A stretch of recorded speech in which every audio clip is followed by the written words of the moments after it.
It's Friday, January the 25th, and from Davos, I'm Alec Hogg. Here is your Biz News Flash Briefing. Well, in this Swiss alpine resort yesterday, Finland's former Prime Minister and EU presidential hopeful Alexander Stubb warned that more money laundering scandals are likely to be uncovered in the wake of the Danske Bank and Deutsche Bank investigations.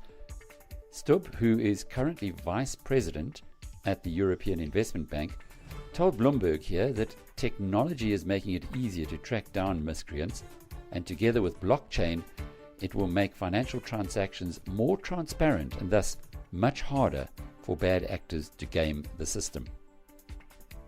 Also in Davos, IMF chief executive Christine Lagarde identified the trade war between the US and China as the biggest threat to economic growth in the world.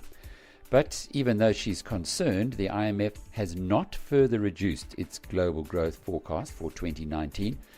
It estimates that the world will grow 3.5%, down slightly from last October's 3.7%.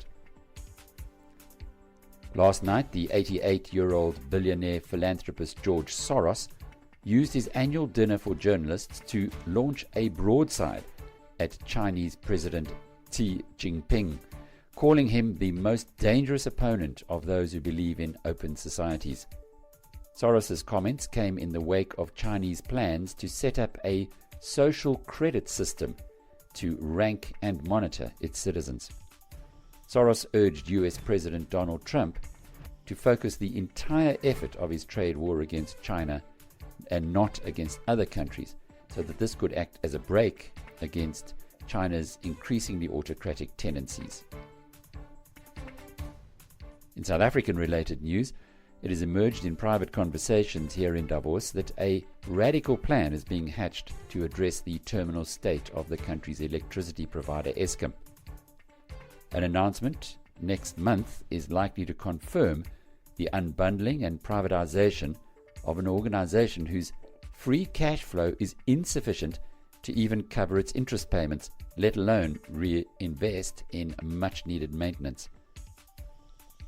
News has clearly reached the National Union of Mineworkers, whose representatives called South African President Cyril Ramaphosa at 5:30 a.m. yesterday morning to discuss the impact on their members of the decisions on Eskom. Ramaphosa told the investment conference hosted by ABSA that he will meet with the National Union of Mineworkers on Monday morning after returning from India, where he is a guest of honor at its 70th anniversary. This has been your Biz News Flash Briefing. Until the next time, cheerio.